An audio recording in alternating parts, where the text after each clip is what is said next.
Moito a esta historia que impresiona, a verdade, pero sobre todo emociona, Porque, mirade, Alejandro é un veciño da Coruña, un currante toda a súa vida, a verdade, pero acabou caendo no mundo das drogas e iso levouno ao cárcere de Teixeiro. Saíu do cárcere hai tan só 3 meses e saíu sen absolutamente nada, tanto que estaba dormindo, nun saco de dormir baixo unha árbore. Moito coidado.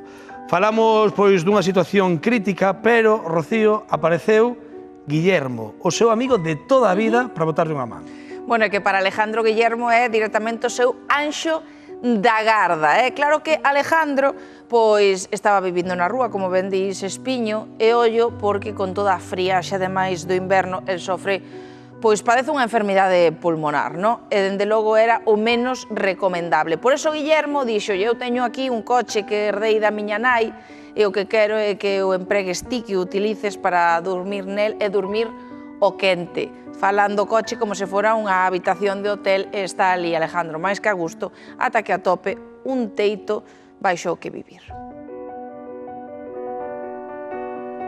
Guillermo, quería que me contases a historia. Ti coñeces a Alejandro desde hai moitos anos, non? Coñezo a Alejandro desde que estudiaba nos Salesianos e despois, cando tiven unha empresa de animación, empezou a traballar comigo e foi o que se encargou casi da reforma. E pois estivo en Teixeiro últimamente, cando me enterei que saíra, púxose casi en contacto comigo. A situación que tiña nese momento era caótica. El saiu de prisión con unha enfermedad que é POC. Entón, el actualmente os pulmóns lle funcionan un 30%. Alejandro estaba dormindo debaixo dun árbol.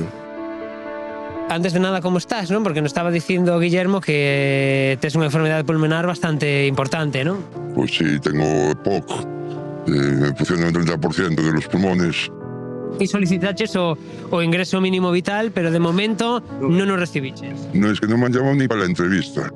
Igual que estoy amargado y disgustado y casi estaba mejor en la cárcel que aquí. Hombre, un tiempo que sí que estuve enganchado a la droga, estoy limpio. Y bueno, ya sabemos los problemas que trae la droga.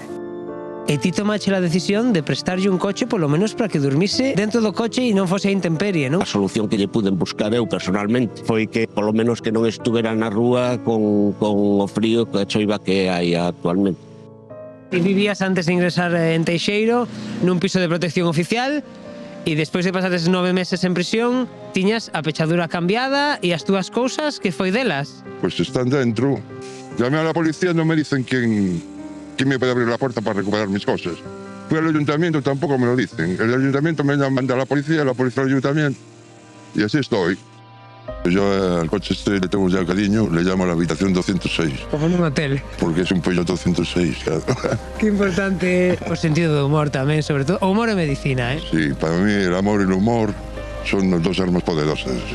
Cando se encontraba así da madre, le veino ali en recepción, lle preguntan a dirección e todo eso. Preguntou a señorita que está ali na recepción, e vostede que é de él?